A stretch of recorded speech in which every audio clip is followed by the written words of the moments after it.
هذا هو الفتوش الأصلي، ولا تقولوا لي خبز محمص ولا تقولوا لي خبز مقلي.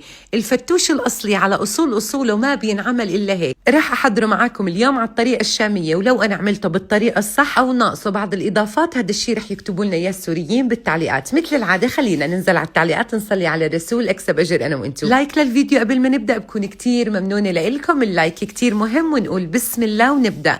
بطبق كبير ضفت عصير حبة كاملة من الليمون، بضيف عليهم 3 معالق كبار من خل التفاح الأحمر، بضيف أيضا معلقتين كبار من دبس الرمان، وبضيف ما يقارب ربع كوب من زيت الزيتون، وبضيف ما يقارب معلقتين صغار من الملح. والملح هون أنا رح أملح فيه كليات الفتوش، بدمج مكوناتي كتير منيح وبشيله على جنب. عندي هون الخبز العربي أنا نشفته من قبل بيوم، بحطه على رف المطبخ وبغطيه بشاشية نظيفة وبتركه لتاني يوم، وممكن كمان تنشفوه بالشمس وتغطوه بشاشية نظيفة لمدة 2 ساعات بينشف معكم. كسرته كيف ما شفتوا قطع خشنة، بعد هيك بضيف عليهم نص كمية الدريسنج اللي حضرناها. أما بالنسبة للخضرة فكلها مفرومة عندي فرمة خشنة، ضفت 3 حبات من البندورة، حبتين من الخيار، بضيف أيضا 4-5 ورقات من الخس وعرقين من البصل الأخضر. رح أضيف أيضا فليفلة خضراء، وعندي هون نعناع. النعناع أنا بحب أتركه ورق.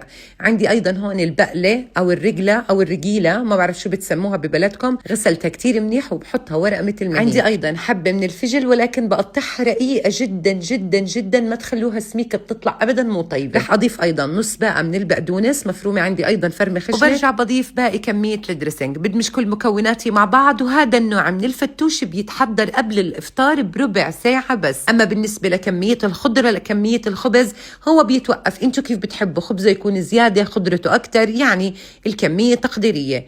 بعد ما دمجت كل مكوناتي مع بعض ضفت على الوجه معلقتين من دبس الرمان وشوية من السماق، وهيك بقدر أقول لكم دوقوا يا جماعة واستمتعوا بأطيب طعم.